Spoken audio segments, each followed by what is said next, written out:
Vamos a enfocar el tema de restricción de crecimiento intrauterino. Ya en el año 1910, Ballantyne observó que no todos los nacidos de bajo peso eran prematuros, algunos de ellos eran pequeños para la edad gestacional que tenían. En 1963, Grunwald ya establece que de los recién nacidos de bajo peso, 1/3 correspondían a recién nacidos con edad gestacional de término. Pero es el año 1967 en que Battaglia y Lubchenco establecen las tablas en Denver, Colorado, donde relacionan la edad gestacional y el peso del recién nacido, dividiéndolos en recién nacidos de peso adecuado para su edad gestacional, recién nacidos con peso mayor o grandes para su edad gestacional y recién nacidos pequeños o de bajo peso para su edad gestacional. El motivo de nuestra clase serían estos últimos, que son los recién nacidos que tienen bajo peso en relación a la edad gestacional que tienen. Recientemente, en el año 1970, Rhodes es el que da importancia al tema de la restricción de crecimiento intrauterino, conocido al principio como retardo del crecimiento intrauterino. Es una patología, como ustedes pueden ver, relativamente frecuente. Se considera como el 6.9% de los embarazos cursan con restricción del crecimiento intrauterino en países desarrollados.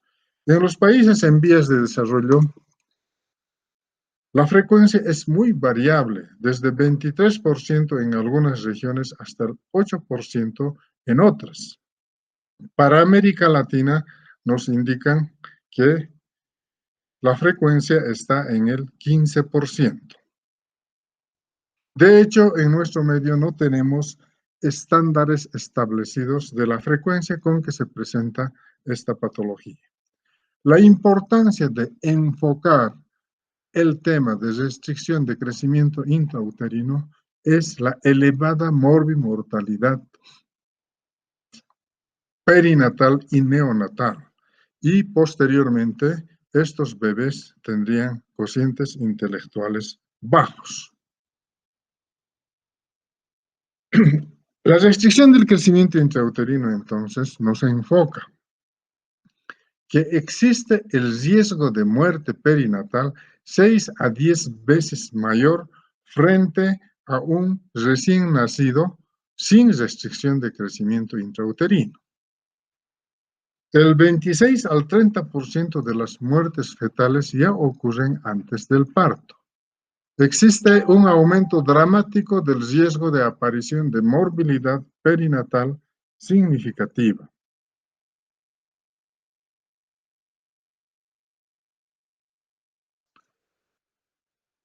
Vamos a clasificar la restricción del crecimiento intrauterino desde el punto de vista fisiopatológico. Primero, tenemos la restricción de crecimiento intrauterino tipo 1.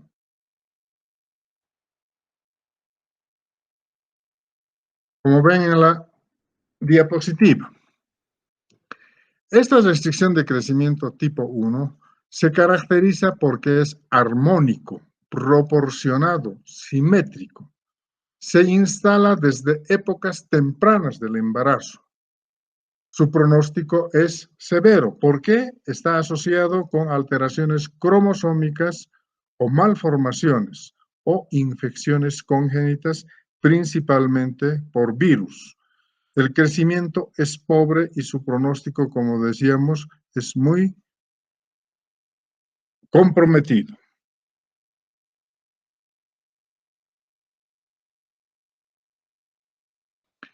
Clasificación de la restricción de crecimiento intrauterino tipo 2 o asimétrico.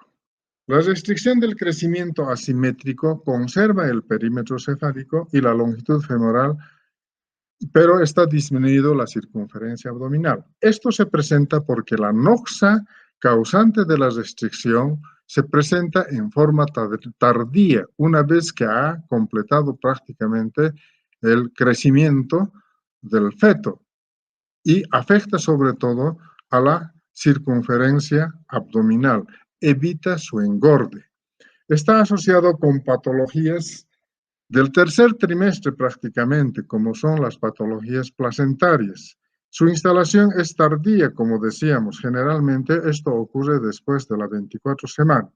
El pronóstico es bueno en relación a la restricción de crecimiento tipo 1, evitando la hipoxia intraparto. Actualmente la clasificación de la restricción de crecimiento intrauterino se establece más bien mediante el estudio de los flujos, mediante la flujometría Doppler color, y se clasifica en tipo 1 cuando existen signos sugestivos de insuficiencia placentaria en el estudio ultrasonográfico Doppler color. Tipo 2, existe un aumento moderado en la resistencia placentaria, pero no existe todavía signos de redistribución como ser en el arterio umbilical con índice de pulsatilidad mayor al 95%. Tipo 3, existe ya un aumento severo de la resistencia placentaria, pero todavía no hay signos de redistribución. La arteria umbilical está con flujo diastólico ausente. Tipo 4, signos de redistribución hemodinámica. Entonces existe vasodilatación en la circulación cerebral y la arteria cerebral media tiene un índice de pulsatilidad menor al percentil 5. Tipo 5, alteración hemodinámica grave. La arteria umbilical con flujo reverso y la arteria umbilical, su pulsatilidad estaría con flujo reverso o con flujo ausente. Fisiopatología de la restricción de crecimiento intrauterino. Todos sabemos que en la etapa de embriogénesis, en las primeras semanas del embarazo hasta la 10ª semana, se produce un crecimiento importante del embrión en base sobre todo a hiperplasia e hipertrofia muy poco de las células. A partir de entonces, una vez establecido la etapa de embriogénesis, sobre todo prima la hipertrofia de las células, pero en esta etapa intermedia sigue habiendo hiperplasia. En la última fase del crecimiento, en el tercer trimestre, es más la hipertrofia de las células y muy poco hiperplasia celular. Hay que identificar muy bien entre el pequeño para su edad gestacional y el restringido de crecimiento in útero. Muchas veces es pequeño para su edad gestacional armónico, sin signos de hipoxia, porque son realmente fetos pequeños genéticamente predispuestos por predisposición genética familiar. En cambio, la restricción de crecimiento intrauterino es patológico y existe hipoxia y existe noxa y compromiso del desarrollo de los tejidos. ¿Por qué es importante considerar la restricción de crecimiento intrauterino? Ya habíamos indicado, a corto plazo, porque hay mortalidad perinatal aumentada. Los recién nacidos pueden presentar convulsiones en las primeras horas. Se complican con sepsis y muerte neonatal, ¿no? Muy importante. Sobre todo si es por debajo del percentil 3.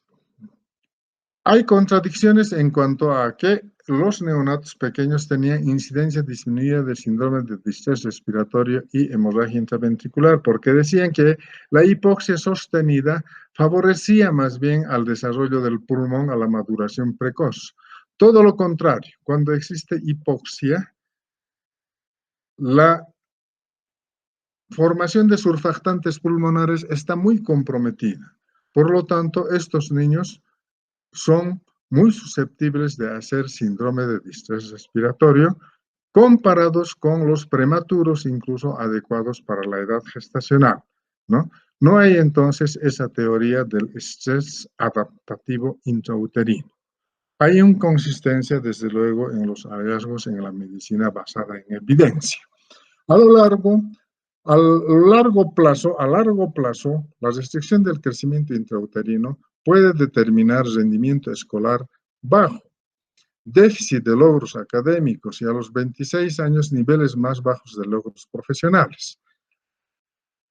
Puede aparecer hipertensión, hipercolesterolemia, diabetes, así como tasas elevadas de muertes por cardiopatía isquémica en este grupo de personas. Y esto está explicado entonces por la hipótesis de Baker, que considera que existen ya en estos niños con restricción de crecimiento intrauterino marcadores predictivos intrauterinos de reprogramación endocrino-metabólica in útero, y hacen entonces que tempranamente se presente diabetes, hipertensión, hipercolesterolemia, isquemia de miocardio.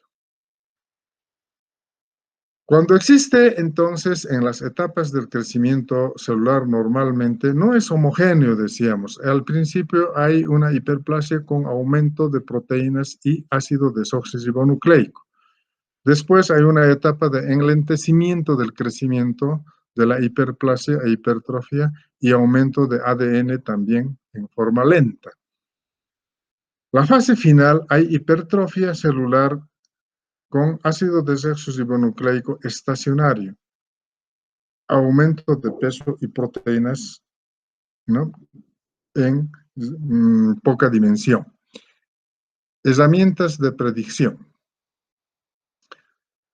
Para diagnóstico de quién puede hacer restricción de crecimiento intrauterino, para predecir, entonces, tenemos que tener siempre la medición del peso y la talla maternas y también la presión arterial basal. Ahora, en el primer trimestre de embarazo ya podemos medir en el segundo trimestre, más concretamente, entre las 14, 16, 18, 20 semanas. Dosificamos el índice de pulsatilidad de las arterias uterinas. Podemos realizar el dosaje de la proteína propia del embarazo o dosificar la fracción libre de la gonadotrofina coriónica en estas semanas 11 a 14.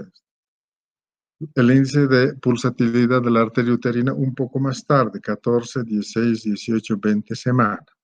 Si estos están alterados, existe resistencia en las arterias uterinas, el dosaje de PAPA está disminuido y la beta-HCG está aumentado, entonces estamos, ¿no?, en feto comprometido en su bienestar fetal.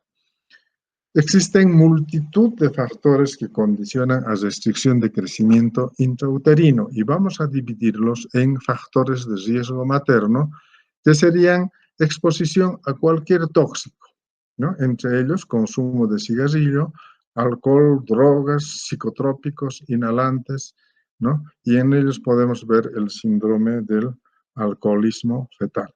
Factores medioambientales, el smog, el vivir a altitudes mayores a 2.500 metros es un factor importante.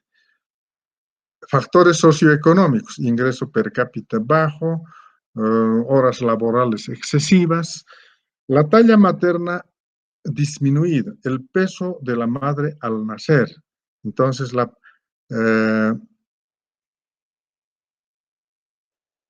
peso de talla al nacer, peso de la madre al nacer, índice de masa corporal bajo, peso pregestacional, edad materna, estado nutricional materno. Entonces, si hacemos, por ejemplo, profilaxis, prevención primaria, tendremos que pensar ya para prevenir restricción de crecimiento intrauterino en el feto femenino en esta gestación para que la siguiente generación mejore con estos datos.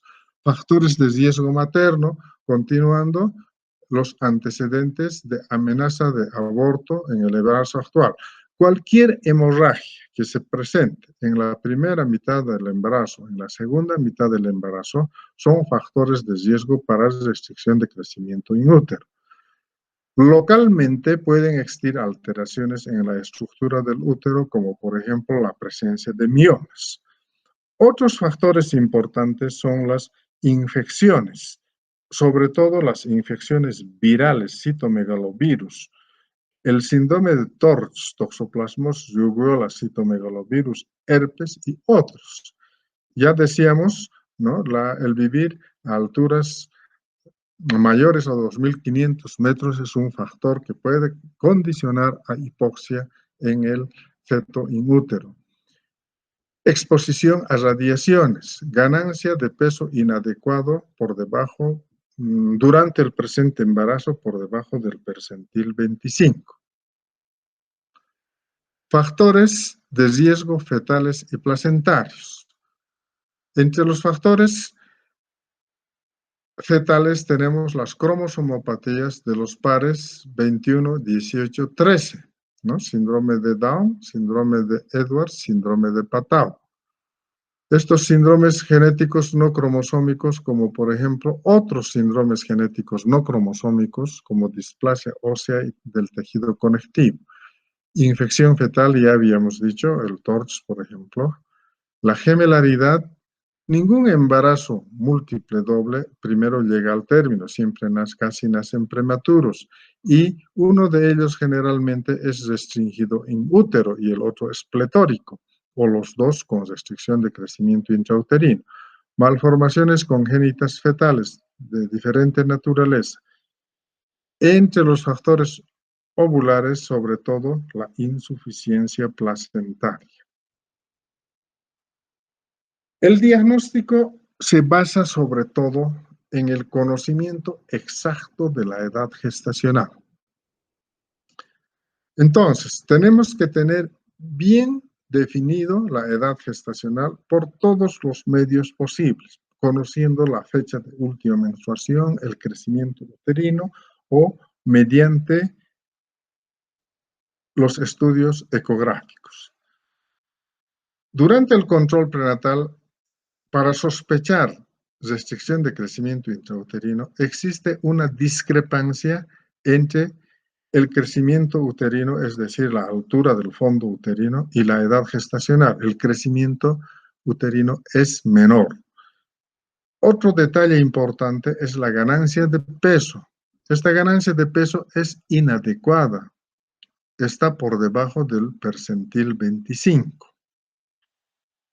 Y a esto se añade una impresión clínica de que existe oligohidramios, porque palpamos muy fácilmente las partes fetales y a veces se torna doloroso la palpación. Aquí podemos ver 3 recién nacidos que tienen la misma edad gestacional. El del medio es el recién nacido con peso adecuado para su edad gestacional.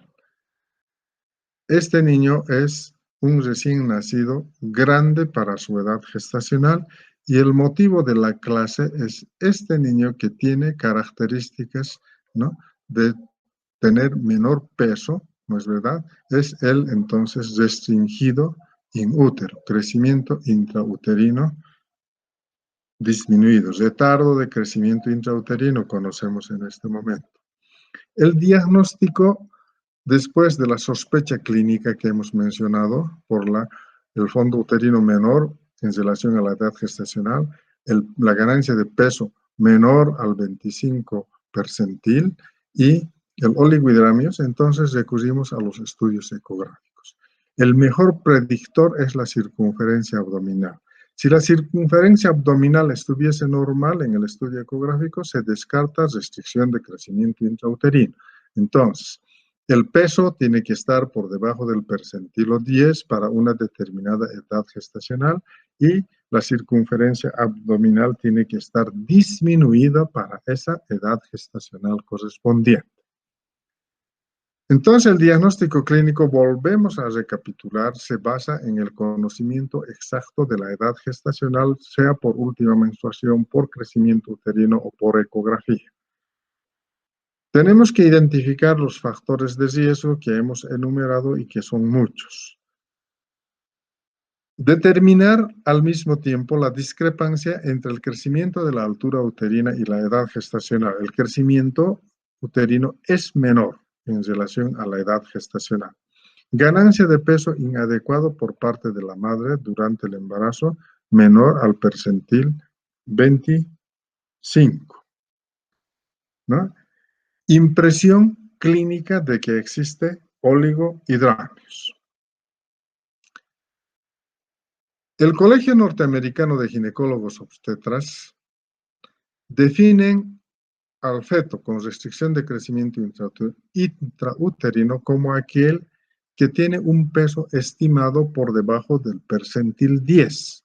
Pero no todos los que están por debajo del percentil 10 son restringidos en su crecimiento intrauterino. Algunos son, ¿no?, de bajo peso constitucionalmente.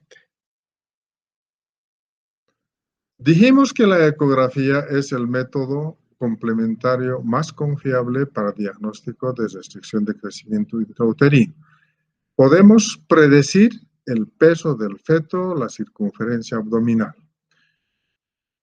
La circunferencia abdominal después de las 25 semanas predice los pequeños para su edad gestacional y mejor si combinan con otros parámetros. Una circunferencia abdominal normal excluye la restricción de crecimiento intrauterino, así esté por debajo del percentil 10. La restricción del crecimiento intrauterino siempre tenemos que pensar en que puede haber un pequeño para su edad gestacional que no tiene otros signos. Eso es entonces de evolución normal. Pero el pequeño para su edad gestacional que tiene otros signos como la hipoxia y la malnutrición crónica, entonces esos están dentro del campo de la restricción de crecimiento intrauterino. Aquí podemos ver la gráfica proporcionada por el Centro Latinoamericano de Perinatología, donde podemos ver la ganancia de peso del feto de acuerdo a la edad gestacional. Aquí partimos a partir de la 26 semana, aquí 27 semanas. Esto corresponde al crecimiento en el percentil 90. Y aquí estamos el crecimiento en el percentil 10. Por definición, decíamos que restricción de crecimiento intrauterino es cuando la ganancia de peso del feto está por debajo de este percentil 10. Actualmente, con los estudios predictivos de velocimetría Doppler color, los marcadores que habíamos mencionado, la proteína propia del embarazo, la hormona gonadotrófica coriónica libre circulante y otros estudios ecográficos, podemos ya predecir, ¿no?, que desde edades gestacionales tempranas, y por eso se va bajando en este momento, que restricción de crecimiento intrauterino se considera a partir del percentilo 3, pero eso todavía nosotros no podemos aplicar en este momento, y vamos a seguir manteniendo que restricción de crecimiento intrauterino es cuando el peso fetal está por debajo del percentil 10. Esta gráfica en números. Entonces, 26 semanas, percentil 10, peso fetal 564 gramos, percentil 50, 821 y percentil 90, 1155. Aquí a la 39 semanas, percentil 10, 2.800, percentil 50, 3.333, percentil 90, 3.906. En nuestro medio, los bebés nacen más o menos con el percentil 50 de 3.200, luego disminuyen más o menos 200 gramos, ¿no? Eso es lo que nuestro servicio de neonatología nos establece. Diagnóstico diferencial. El diagnóstico diferencial se plantea sobre todo con la prematurez. Es muy común, entonces, confundir un prematuro con un restringido in útero. Y eso está en función sobre todo de que a veces disponemos de datos insuficientes. Por ejemplo, no tenemos una ultrasonografía del primer trimestre que puede marcar muy bien la edad gestacional. La mujer no tiene seguridad de la fecha de última menstruación, es un dato desconfiable. Y el crecimiento del fondo uterino puede estar modificado por otras variables, por ejemplo, abundante tejido adiposo. Entonces, no hay un solo método, sin embargo, que con absoluta precisión pueda determinarnos la edad gestacional. Tenemos que hacer una conjunción y una interpretación de todos estos elementos. La ultrasonografía, la ecografía tienen márgenes de error. Aquí pueden ver ustedes a la 14 semana error, ¿no? Entre 3, casi 5 días. A la 20 semana ya error en 7 días. Entre la 21 a la 30 semana, 14 días de error. Entre la 31 y 40 semana, 3 semanas, 21 días de error. Eso nos lleva entonces a mencionar que no hay un solo método preciso de diagnóstico de edad gestacional. Tenemos que evaluar la funcionalidad de la unidad fetoplacentaria. Entonces, lo más importante es hacer la monitorización del feto mediante cardiotocografía y tenemos que estudiar el perfil biofísico fetal mediante ultrasonografía complementado con cardiotocografía y actualmente medir los flujos sanguíneos, sobre todo de la arteria umbilical que mide el flujo uteroplacentario, de la arteria cerebral media del feto que va a medir la circulación cerebral. Podemos medir en otros lugares los flujos, como por ejemplo en el conducto venoso de Arancio, o podemos medir en el istmo aórtico. Entonces, hacemos la cardiotocografía no estresante, a veces con estímulo vibroacústico. Podemos hacer estudio del líquido amniótico, ¿no? Obtener el líquido amniótico para establecer la maduración pulmonar, que ya no se hace mucho en este momento, porque la ecografía nos permite estudiar los flujos de las cavidades cardíacas del feto y del pulmón del feto, y a través de ello podemos establecer casi con precisión en qué estado de maduración se encuentra el feto.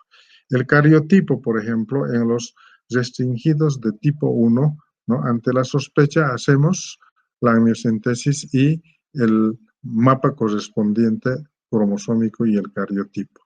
Los estudios hormonales en estos tiempos ya no tienen relevancia. Antiguamente hacíamos mucho uso. Esto es un registro de una cardiotocografía. Como ustedes han visto, tenemos la frecuencia cardíaca acá y abajo tenemos la actividad uterina. La frecuencia cardíaca, entonces, primero, puntualmente vamos a indicar. Primero medimos la frecuencia cardíaca basal. En este caso, por ejemplo, aquí en esta parte es 150 y en esta parte es 140. Luego la variabilidad, que decíamos fisiológicamente, la variabilidad debe ser entre 5 hasta 25 latidos, ¿no? Nunca es un trazo recto, siempre es ondulante. A eso llamamos variabilidad.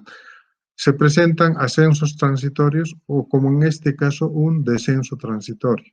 Una B dentilabial, ¿no? Baja la frecuencia cardíaca y rápidamente se recupera, ¿no? Y como hablamos en el sufrimiento fetal agudo, podemos relacionar con la contractilidad uterina. Y tenemos entonces la presencia de los DIPS. Eso sobre todo es para estudio de sufrimiento fetal agudo. En el sufrimiento fetal crónico tenemos que ver si el feto es reactivo o no es reactivo. Si es reactivo, tiene buenas reservas respiratorias todavía, y si ya no es reactivo, como por ejemplo en este registro, que ven la variabilidad apenas notoria, y aquí casi la variabilidad está plana, silente, entonces aquí no tiene ya reservas respiratorias, y este bebé cualquier rato puede morir, y de hecho no va a ser un feto que soporte trabajo de parto. La ecografía, entonces, es el método más confiable y en el que se apoya prácticamente la obstetricia moderna.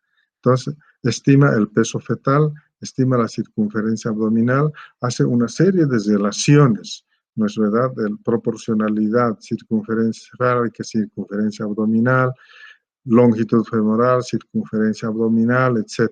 De acuerdo a ello, nos clasifica restringido, severo, leve, moderado, etc. Mide el índice de líquido amniótico y eso es el marcador periférico más importante para ver cómo está funcionando la placenta.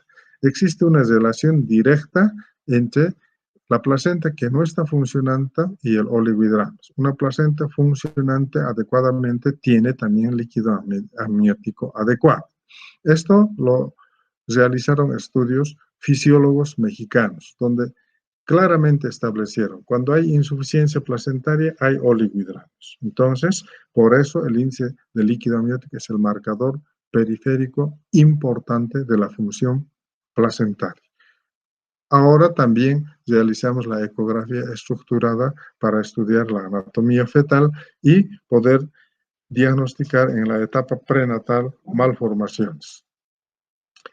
Entonces, los exámenes complementarios, además de la cardiotocografía, tenemos entonces la flujometría Doppler color, sobre todo, decíamos, en la arteria umbilical que mide la circulación uteroplacentaria, la arteria cerebral media que nos mide, sobre todo, cómo está la circulación cerebral, nos dice, porque cuando existe sufrimiento fetal agudo, existe fenómeno de adaptación, hay vasodilatación central de la circulación cerebral cardíaca, ¿no?, y la circulación placentaria y la suprarrenal, y hay vasoconstricción periférica, ¿no? Eso es lo que estamos tratando de medir. Entonces, la circulación cerebral puede estar normal, sin embargo, hay mucha resistencia en la umbilical. Eso nos está indicando que hay fenómeno todavía compensatorio de vasodilatación cerebral y vasoconstricción en las umbilicales.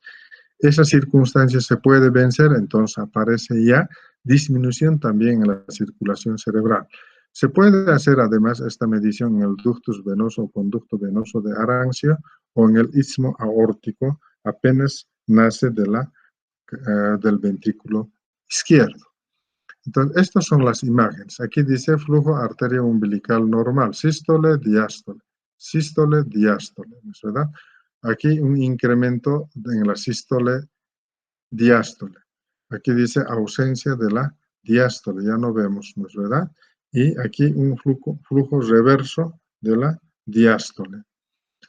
La flujometría Doppler color se fundamenta como en todo el sistema de la economía, porque para todo hacemos flujometría Doppler. Siempre vemos la sístole y la diástole. Y de acuerdo al comportamiento, entonces, hacemos esa clasificación que hemos mencionado en 5 grupos. Arteria cerebral media normal, arteria cerebral con flujo diastólico aumentado y un índice de pulsatilidad disminuidos. Entonces, eso interpreta el ecografista y nos hace el informe correspondiente y nos ayuda en la toma de decisiones. Entonces, la arteria cerebral media mide la circulación cerebral, en cambio la circulación periférica a través del flujo de la arteria umbilical. Cuando existe entonces hipoxia crónica, hay una redistribución de los flujos sanguíneos de acuerdo a los tejidos que mayor necesitan de oxigenación. Entonces, hay vasodilatación en el cerebro, en el miocardio, en las suprarrenales y también decíamos en la circulación uteroplacentaria y como efecto de ahorro para evitar complicaciones severas. Las complicaciones en la restricción del crecimiento intrauterino pueden ser la asfixia perinatal, puede ocurrir la muerte fetal, que es un problema muy serio porque conlleva a problemas médico-legales, déficit neurológico a largo plazo. Entonces, vean ustedes cualquier circunstancia, ¿no?, en el que ha habido restricción de crecimiento intrauterino, los problemas se pueden presentar a largo plazo. Por ejemplo, cuando va a la escuela recién, ¿no?, se da cuenta porque existe un desarrollo psicomotriz retardado. Entonces ahí recién se va viendo las condiciones en que se gestó y las condiciones en que nació ese individuo. Tratamiento. El tratamiento tiene que ser preventivo. Preconcepcional, hay que hacer todas las vacunaciones a las niñas, prevenir todas las enfermedades transmisibles. En la gestación hay que ser muy acucioso en el manejo de cualquier patología concomitante y vigilancia adecuada del parto.